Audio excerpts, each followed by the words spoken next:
Ассаляму алейкум сабыр кере. Мен істейм тарих тарафындан аңлатмақ бұл мевзуны. Бағышлаңыз чоқ терминдер бар. Бұл үшін тек русша аңлатайым бұл мевзуны. В принципе, тема, которая стоит на семинаре, она довольно-таки актуальна была, есть и будет не только со стороны исследователей, но и, как понимаем, со стороны обывателей. Наконец-таки можно все вот эти вот предубеждения и споры аргументировать, рассказать и раскрыть все традиции крымских татар. Я занимался похоронно-поминальными обрядами крымских татар с точки зрения истории, причем уходил глубоко в корни, вплоть до 12 столетия. Плюс ко всему я являюсь членом археологической экспедиции, и нередко так встречается, что мы попадаем на старые могильники.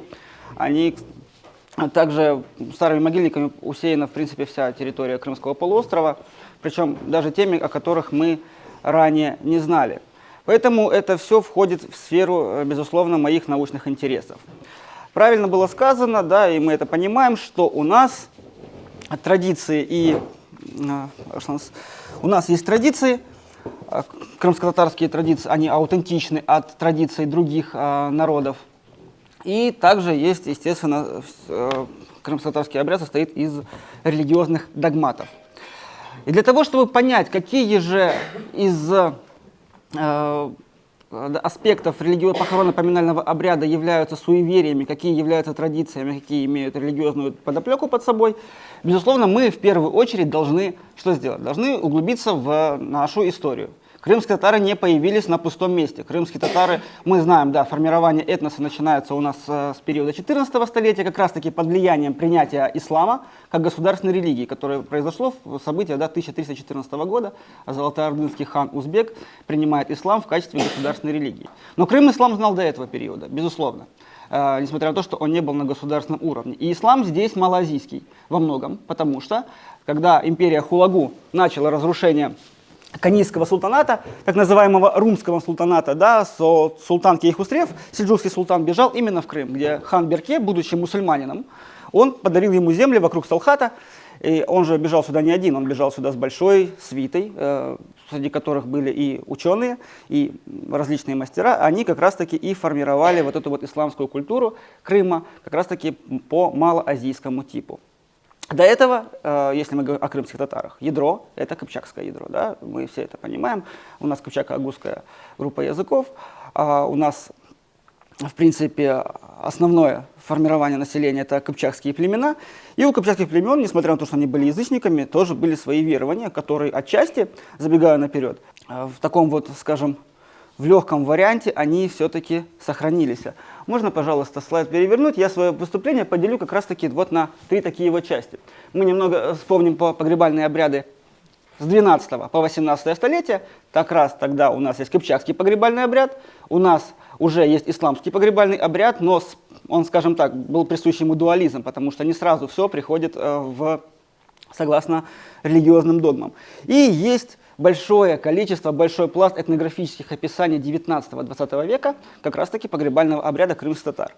И из него, мы также, забегая наперед, могу сказать, что некоторые из этих догм 12 столетия до сих пор сохранились. И небольшой экскурс, поскольку я являюсь все-таки, как я уже говорил, археологом, участвую в археологических экспедициях, то мы часто находим надгробные сооружения, надгробные камни, что хочу показать смысловое значение надписей и изображений на этих камнях, которые существовали у нас во времена Золотой Орды и Крымского ханства. Можно дальше. Вот смотрите, для наглядности я показываю три вот такие вот изображения. Это относится у нас к погребальным обрядам именно кыпчаков, половцев или печенегов. Ну, тюркоязычные племена. Мы еще не говорим, что это крымские татары. Мы говорим, что это племена, населявшие в частности Крым. Вот такими курганами у нас усеян весь полуостров, да, то есть его степная зона. А вот это вот то, что мы называем степным балбалом.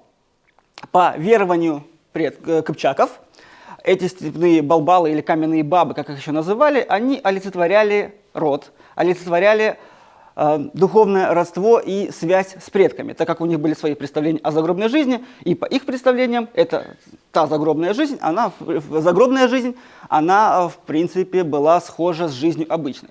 Что с этим балбалом, как их устанавливали на могилах? Естественно, в степи это был, во-первых, ориентир, во-вторых, место поклонения. Нельзя было просто проехать мимо балбала и не поклониться ему, потому что, по поверью, их ждало несчастье, если они этого не сделают. И, естественно, конструкции, похожие на мавзолей, но это мавзолей, в принципе, также относящийся к XII веку, я взял за изображение как раз-таки один из самых известных, это вот степи Казахстана, где тоже проживали, в принципе, тюркоязычные племена.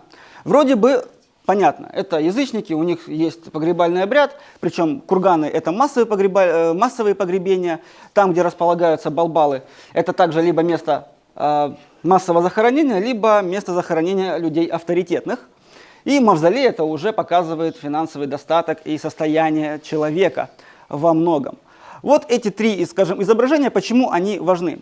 Потому что сейчас я перейду, можно следующий, перехожу к исламскому, да, уже постройкам, камерам погребения, которые были уже в исламском Крыму. Как я уже сказал, у нас в 1314 году хан Узбек делает ислам государственной религией, и повсеместно по всей территории Золотой Орды у нас начинают строиться культовые сооружения, мечети, медресе, и, соответственно, претерпевают изменения все обряды. До этого тюрко-монгольский шаманизм, соответственно, шаманы были во главе культурной жизни. Теперь к ним на смену, безусловно, пришли священнослужители, да, муллы, мы их называем, улемы, которые заменили их собой. Кстати, нередко, что шаманы, они переквалифицировались в новую религию и, соответственно, дальше, чтобы не терять свой социальный статус, дальше продолжали свою проповедническую деятельность.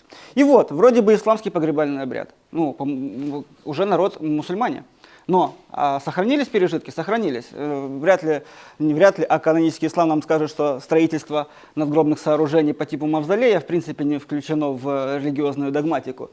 Это, кстати, последние наши разработки, вот эти вот, плохо, к сожалению, видно почему-то. Это у нас был найден просто мавзолей, это начало 15 столетия, и найден он у нас в окрестностях Старого Крыма. Буквально случайно, потом он нами был уже исследован.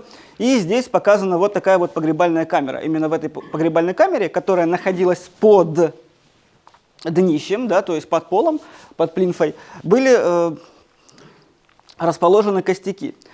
Исламский, опять же, похоронены они согласно мусульманскому погребальному обряду.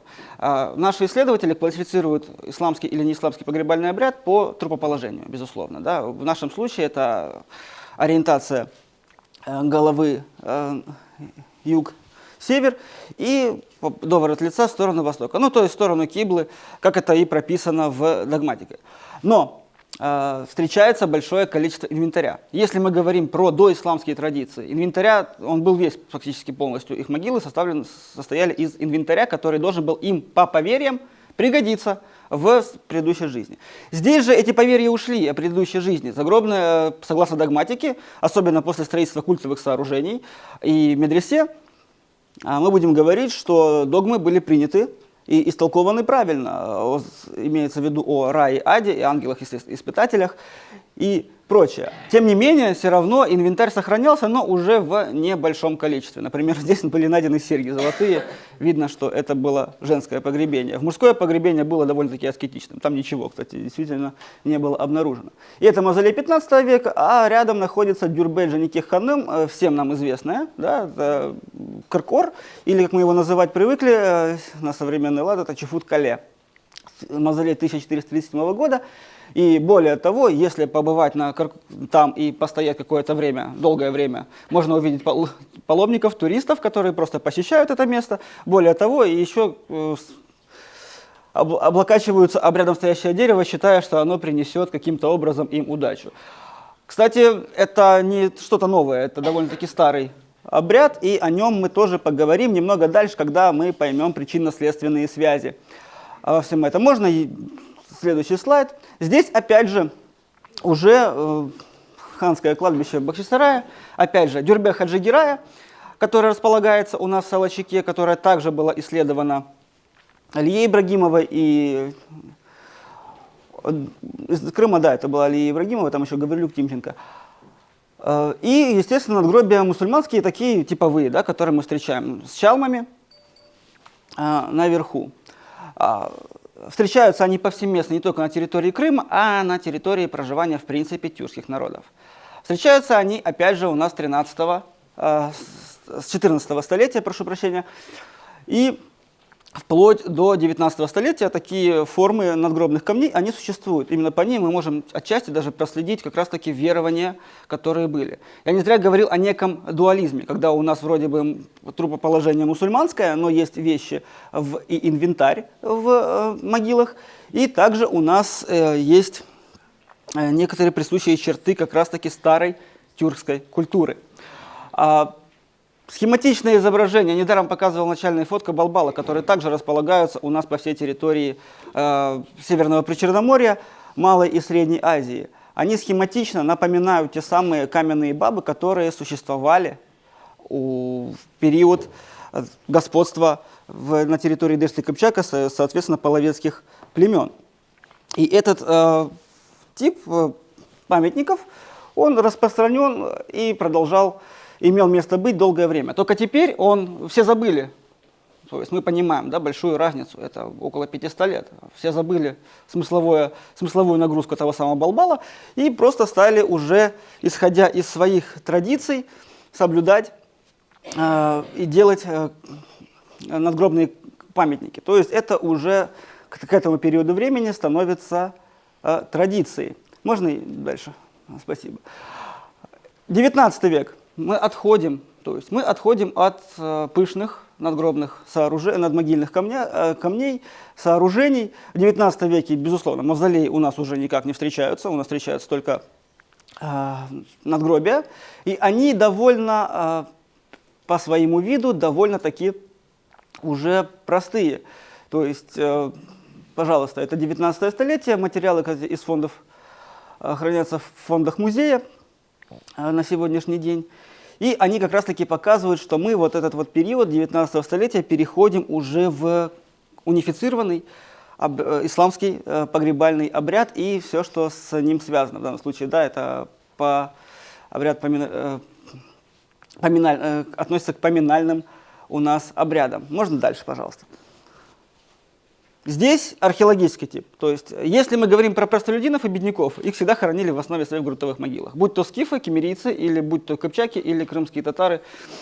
Это у нас как раз-таки те типы ям, которые мы встречаем в период 14-18 столетия. Да, более того, если мы говорим про ниши с подбоем, они и сейчас примерно как бы 2-2, также абсолютно обустроены. Но если мы говорим о средневековых могилах, то с боковым подбоем встречаются они довольно редко. Мы обычно в своем встречаем как раз-таки вот простые прямоугольные ямы, широкая и впускная небольшая яма, где был захоронен человек. Здесь же опять у нас идет классификация. Если мы говорим про период 13-14 столетия, то здесь дуализм предполагает 70% инвентаря и 30% могил безинвентарных, то есть чисто мусульманских. И также у нас из 16 по 18 век ситуация довольно-таки меняется. От 30% инвентаря до полного его исчезновения, которое происходило уже у нас к периоду 18 столетия. И это не чисто крымский вариант. Мы посмотрели крымские,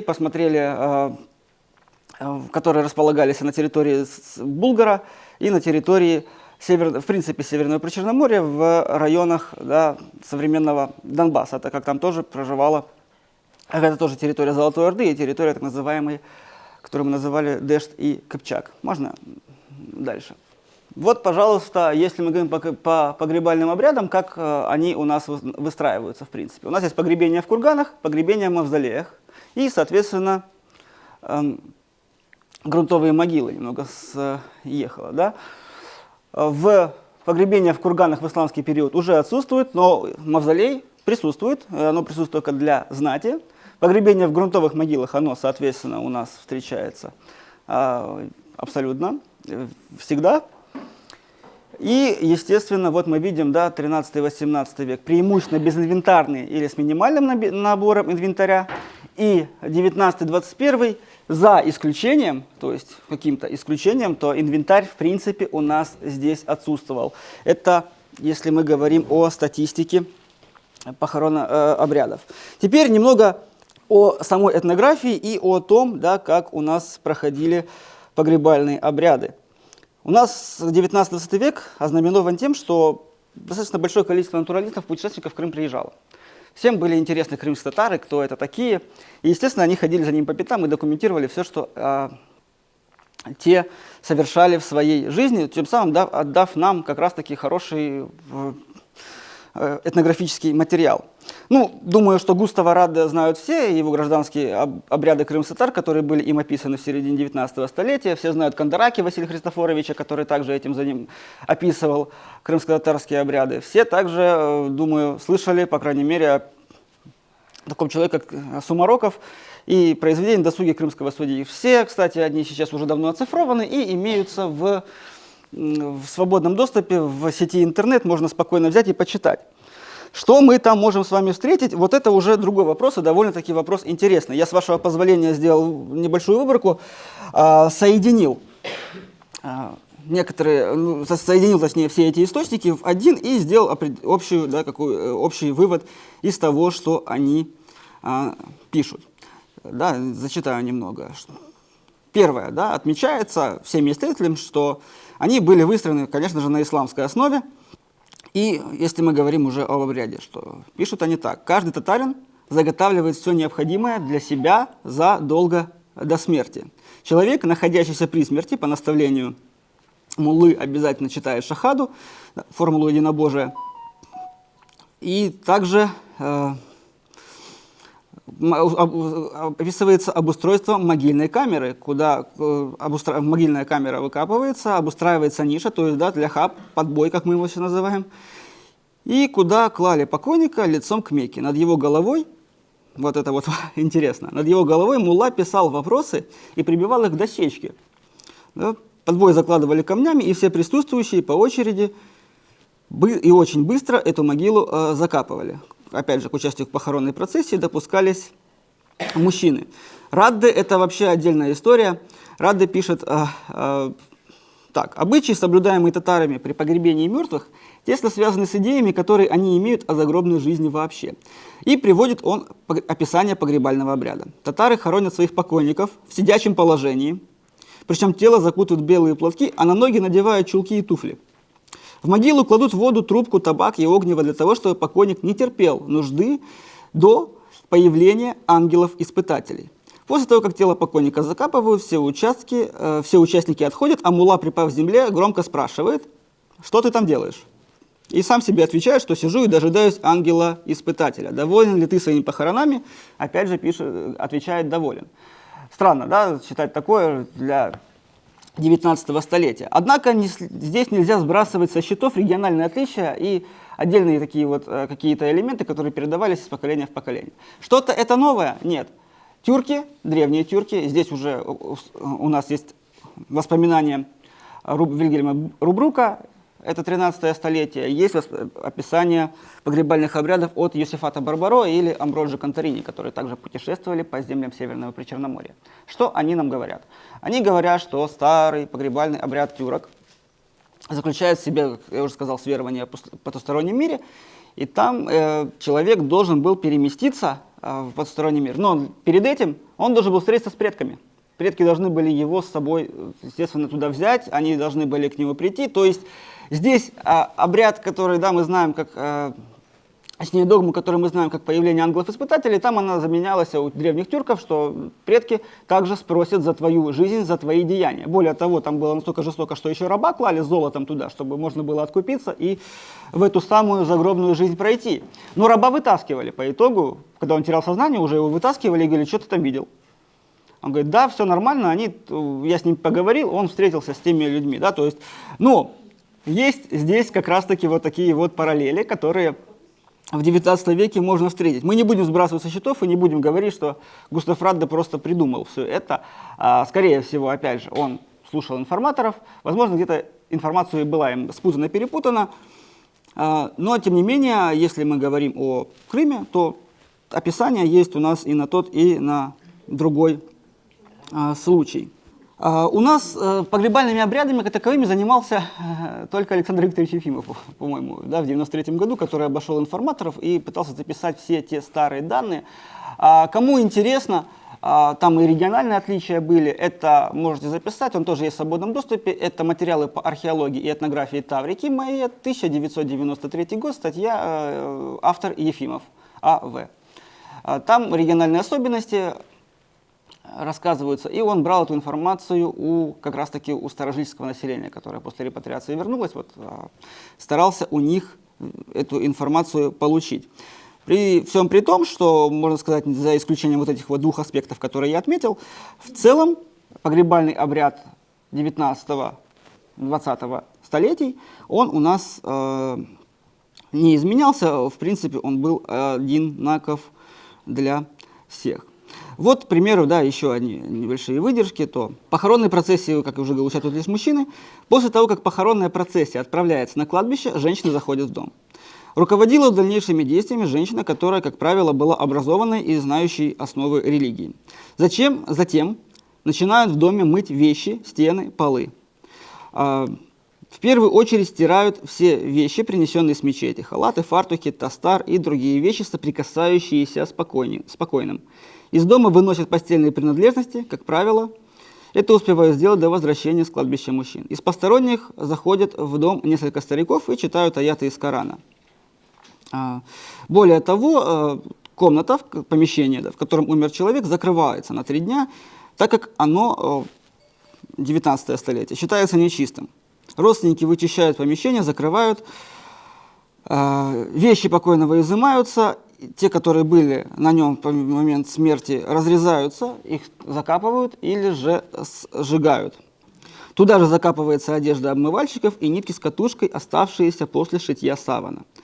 Также существовал устный запрет на хождение по месту, где закопаны или сожжены все эти принадлежности. Но этнографы напишут, данный обряд – это народный обычай во многом, так называемый народный. Такой термин вводился как народный ислам. Да? Дальше у нас идет упоминание поминальных процедур. Поминальные процедуры, да, проводятся на 3-й, 7-й и 40-й дни после смерти человека. Они, в принципе, они присутствуют весь период, готовили пищу, и, соответственно, эта пища раздавалась всем пришедшим на молитвенное, на это мероприятие. Опять же, многодневные поминки, они характерны для всех тюркских народов, но не характерны они для народов Ближнего Востока во многом. Точнее, у них есть своя логика построения вот этих вот поминальных дней. Если мы говорим о тюркских народах, которые и поминальных традициях 3, 7, 40, то здесь следует отметить, что такая же обрядовая составляющая была и в период до исламских воззрений тюрок во многом. Почему? Существуют, опять же, те же авторы нам пишут, что существовал обряд разделения пищи с умершим, когда накрывались столы для того, чтобы человек, ушедший из этого мира, мог насладиться пищей, которую употребляют его родственники, мог насладиться этой пищей. Кстати, у крымских татар есть такое хорошее выражение, часто его слышал, это «Оля ранджанатисын», да, то есть его довольно-таки часто говорили. А к чему оно относится? Разве не к обряду разделения пищи с умершим? «Оля ранджанатисын» я слышал, по крайней мере, очень часто как раз-таки даже от своих стариков.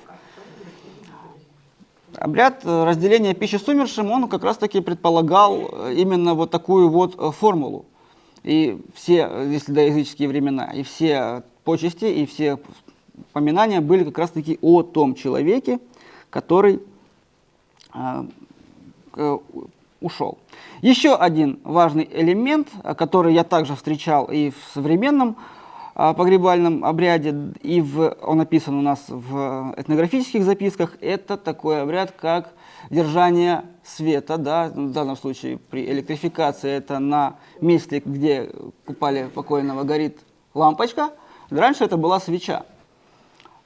Обряд описан в 19 столетие, он у нас присутствует.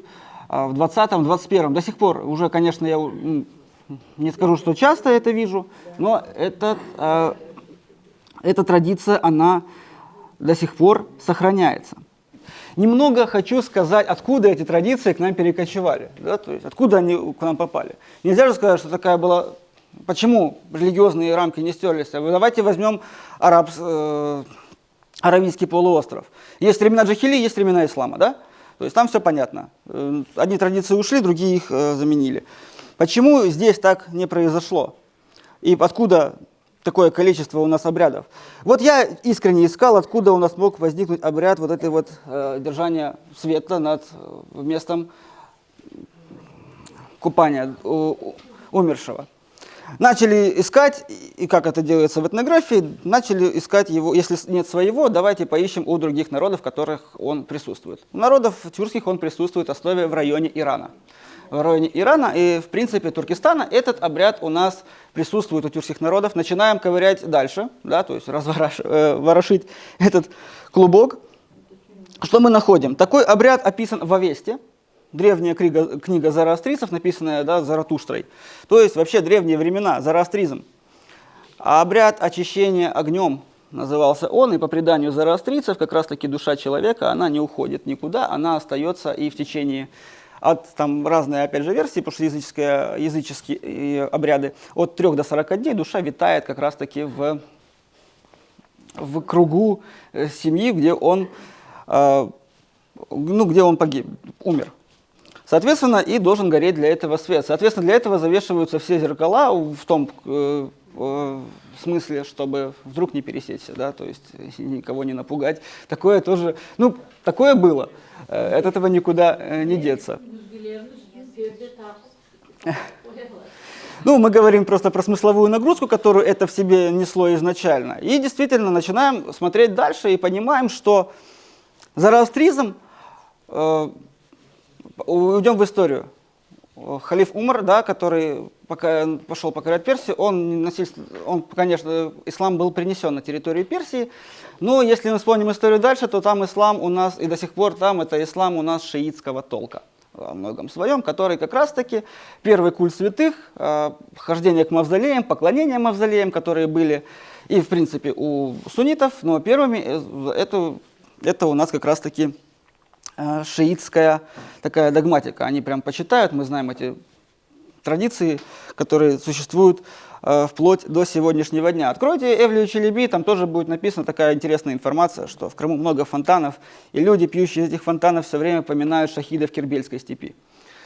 Кербела – священное место для шиитского населения. Во многом. И, мы-то мусульмане-сунниты, и здесь был всегда ислам суннитского толка. Как он-то сюда попал? Вот здесь самое интересное, теперь давайте поймем связь, почему так получилось. Религия в Крыму, как я уже сказал, она зашла именно в Крым. Зашла массово с турками-сельджуками, которые сюда бежали от империи Хулагу, которых была империя Ильханов, прошу прощения. Они бежали сюда. Кто пришел вместе с ними? Вместе с ними пришли дервиши. Суфизм в этом ключе он был более пластичным. То есть он входил постепенно и, соответственно, объясняя все вот эти вот обряды. Если мы вспомним, что культ святых в суфизме он также присутствует. Какой-то период времени я наткнулся на статьи авторитетных ученых. Это Тримингем, это, если говорить про отечественного, это Чухлиб. Они писали о орденах суфийских, и некоторые из которых курировали янычар. Так вот, янычары вообще делали что? Они причащались вином, хлебом и сыром. Это суфийский орден, который курировал янычар турецких, орден Бекташей. Они, в принципе, в определенный период времени действительно занимались вот этим. Как это все получилось? Откуда у суфиев-то такое религиозное воззрение? А все у нас идет на Ближний Восток и эпоху крестовых походов. Изначально пилигримы, дервиши, да, то есть только с другой стороны, это лица, которые ищут себя ищут познания определенные. Но когда уже началась институционализация вот этих вот дервишевских орденов, им же нужно было где-то взять эту институцию. Где они ее возьмут? Они ее возьмут у тамплиеров, которые с ними по соседству, и у друзей тамплиеров, исмаилитов, шиитов, которые также с ними находятся по соседству. Потому что христиане, эти ордена крестоносцев, они дружили, были союзниками шиитских орденов, так как вместе они противостояли вот как раз-таки суннитам в свой период времени. И дервиши в этом плане взяли немного оттуда, и все это вместе они переносят в свои институты и на территорию сначала Малой Азии, потом на территорию Северного Причерноморья. И эта пластичность, она как раз-таки сохранилась именно с тех пор. То есть нельзя сказать, что только суфии. Нет, сильная своя традиция, отсутствие официальных религиозных школ какое-то продолжительное время, да, то есть мы же понимаем, что хан Узбек сказал, принимаем ислам, ну построили мечети, где найти улемов, которые будут обучать, даже если выпишут, хорошо, была дружба с Египтом, выпишем улемов, а как они будут между собой общаться, толмачами? Это получается игра в испорченный телефон. То есть это довольно-таки все должно было пройти определенные исторические периоды. И эти исторические периоды традиция сохранялась. Потихоньку привнося все, привнося вот эти все догмы как раз-таки в нашу жизнь. И то, что мы сейчас имеем, это как раз-таки набор всех тех напластований, заимствований и, естественно, в основе своей, конечно же, это религиозные обычаи, религиозные догмы, точнее, соблюдаются. Но есть вот такие вот небольшие изменения. Причем они еще бывают у нас региональными из-за того, что крымские татары также были неоднородны. Но это уже отдельная история, отдельная тема, да, посвященная этническому составу крымских татар. По поводу надгробий. Хотелось бы отдельно заметить, мы занимаемся тоже надгробиями, атрибуцией этих надгробий. Посещаем, естественно, к сожалению, по поводам различным посещаем кладбища, и что мы там видим? Сейчас на надгробиях можно увидеть изображение человека. Ну, запрещено. Это все знают, даже здесь объяснять ничего не надо, это запрещено. Надгробия бывают различных типов, размеров, то есть у кого какой кошелек, так, тоже традиция. Это старая, я хочу просто показать, как выглядели наши надгробные камни в период средневековья, который мы находим. Вот эти вот, кстати, два камня, это все один камень, да, это наш музей, я, кстати, являюсь сотрудником музея еще в придачу. Нами было обнаружено при строительстве стадиона в Старом Крыму вот такие вот надгробия. То есть там был стадион, ничего не было, был стадион, трактор ехал, зацепил ковшом, вытаскивает вот эти вот надгробия оттуда. Начали смотреть, читать, приехали специалисты. 1285 года. 684 год хиджры, на них написано, естественно. Примечательно, что здесь по тексту покойный и прощенный Умар бин Бахаудин, а другой камень покойный и прощенный Бахаудин бин Умар. То есть это отец с сыном. И похоронены они в один год, в один месяц, то есть на одном кладбище. Сам он идет у нас, это торец, да, это надгробие, а вон у нас, в принципе, он такой вот по типу саркофага. На саркофагах, в принципе, на большинстве саркофагов мы можем прочитать, всегда было Аль-Курси написано. Вот, аят Аль-Курси по самому надгробию он как раз-таки шел. А вот эти вот вставки в виде розеток, это как раз-таки говорит нам о сельджукской традиции, потому что они все любили украшать как раз-таки вот это вот своими сельджукскими мотивами и орнаментами. Можно далее? Вот интересно. Большое количество надгробий с лампой. Многие их приписывали к своей культуре, но это чисто крымско-татарская культура, чисто крымская культура. И крымско-татар было распространено как раз-таки вот наличие стилизованной лампы. И можно сказать, что откуда оно пошло, но исследователи вот как раз-таки дали кораническую трактовку. То есть оно у нас идет, опять же, от дервишей, которые проповедовали, вносили религию в ранг науки, плюс это же все-таки аскетика, мистическое учение. Поэтому лампа изображалась на многих погребальных памятниках. Более того, если вы на тот торец посмотреть, который стоит, это надгробие вообще называется кинотафом, оно располагается у нас в музее, Старокрымском литературно-художественном музее. С одной стороны у него лампа, с другой стороны у него несторианский крест вообще. Да, это на могиле Авраамия, но он был почитаемым человеком в мусульманской общине, был ученым. Поэтому ему также, с одной стороны, поставили, естественно, с точки зрения их догматики крест, а с другой стороны была у них поставлена лампа. То есть здесь особенность, что это частое явление вплоть до 17 столетия у нас как раз-таки от 14. Во многом связано с тем, что в Крыму начали открываться религиозные школы. Появились ученые, которых было здесь немало, и они были довольно-таки известны, они были мирового уровня. Элементарный пример — Абу-Бакр Каландар, да, написавший знаменитый 800-страничный трактат «Каландар-Намы». Где он его писал? Он его писал в Салхате, в том знаменитом медресе Инжибек от 1933 года. Можно дальше, я уже заканчиваю потихоньку. Теперь же по поводу различных напластований. Очень интересный элемент, возможно, все это знают, но тем не менее. Вот эти вот выемки, которые были на тумбах у надгробных камней. Для чего они делались? Изначально думали, что это художественный декор. Оказалось, нет, это поилка для птиц. Поилка для птиц. Они создавали поилку для птиц, чтобы животное могло насладиться водой. А в принципе украшались, то есть абсолютно по-разному. Это были и родовые тамги, это были и лампы, и различные просто стилизованные резерки. Им как раз-таки смысловой нагрузки пайеткам и розеткам, так называемым художествам, которые мы видели до этого, у них не было. В отличие от выемки, в отличие от граната и винограда, который тоже считался символом рая. Считалось, что это символ райских садов. Естественно, каждый желал своему почившему предку попасть в рай и пытался изображать различные вот такие вот сюжеты на надгробных камнях, которые были. Ну вот небольшой экскурс в историю развития наших похоронно-поминальных обрядов.